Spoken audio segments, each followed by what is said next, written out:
Hi, Sexy. Thank you so much for joining me today. I'm Dr. Limor, your friendly sex and relationship counselor and therapist. This is Anti-Aging Sensuality. I want to jump right into Olivia's question today. And she's asking something very relevant. In a nutshell, she says, I'm a woman in my mid-50s. I feel very sexy and relevant, but in general, what I receive as a message from society is that I'm no longer relevant, I'm not sexy, I'm not looked at as a sexual being. Is it really so? And how can I change it?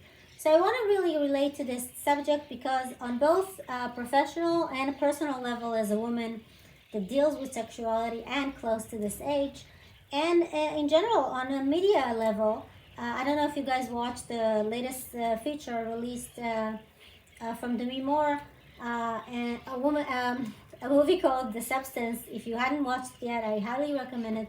The idea behind it is that society keeps looking at women in particular, but in general, people, but in particular to women, women are looked at as no longer relevant, not sexy, if they pass the idea of kind of threshold of 50. And they keep being pushed into doing something with that and keep youthful, keep relevant, keep young, keep sexy, keep in shape, all these things that are kind of a message that if you don't do it, you're not going to be relevant, you're not going to be enough, you're going to be outed and dated, and this whole idea behind not respecting, kind of gracefully aging, and that is very relevant to each one his own.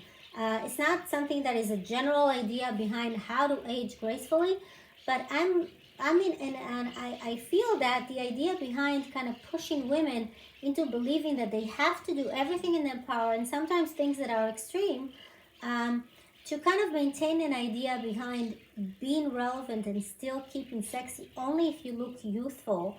The idea behind you look good for your age. All these sayings and notions are very difficult for women and not real. And I want to say something that society keeps pushing us to kind of keep relevant only if we look youthful and feel youthful.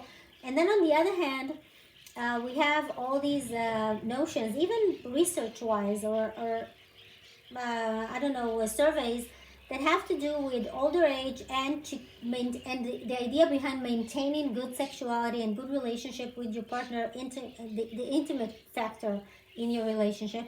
And these studies, surveys, keep talking about how relevant sexuality is to keep us vital and happy, and almost, it's relevant to keep you alive. You have to keep sexy and keep your sexuality vital in order to stay alive and not to reach your demise.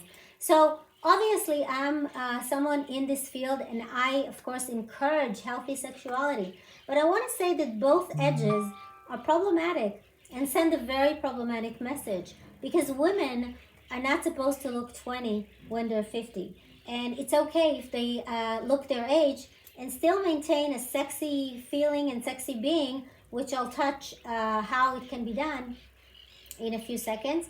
But in general, they can be in their 50s and still be relevant and looked at as a sexual being or feel sexy in their own skin.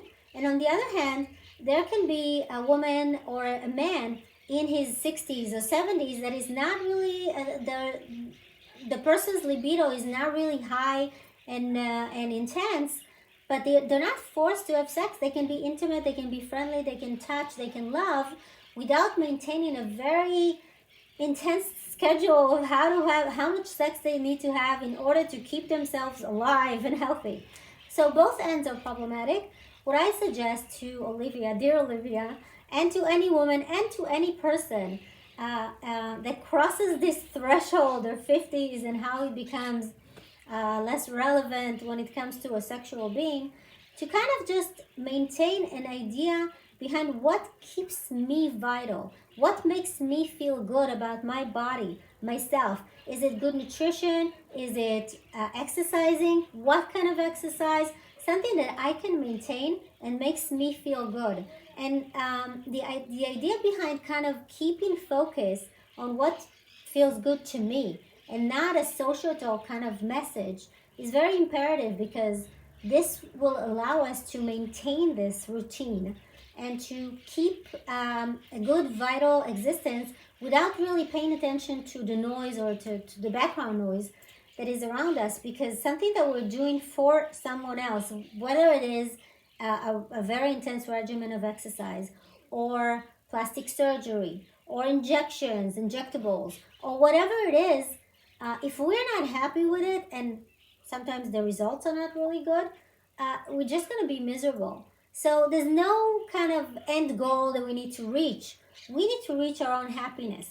And this is very important, kind of pro-aging, and we're going to keep this theme in the coming videos. Pro-aging tip, kind of just try to maintain your own vitality by keeping your own interest in what makes you feel good, and not something that is being sold to you as good and relevant and necessary.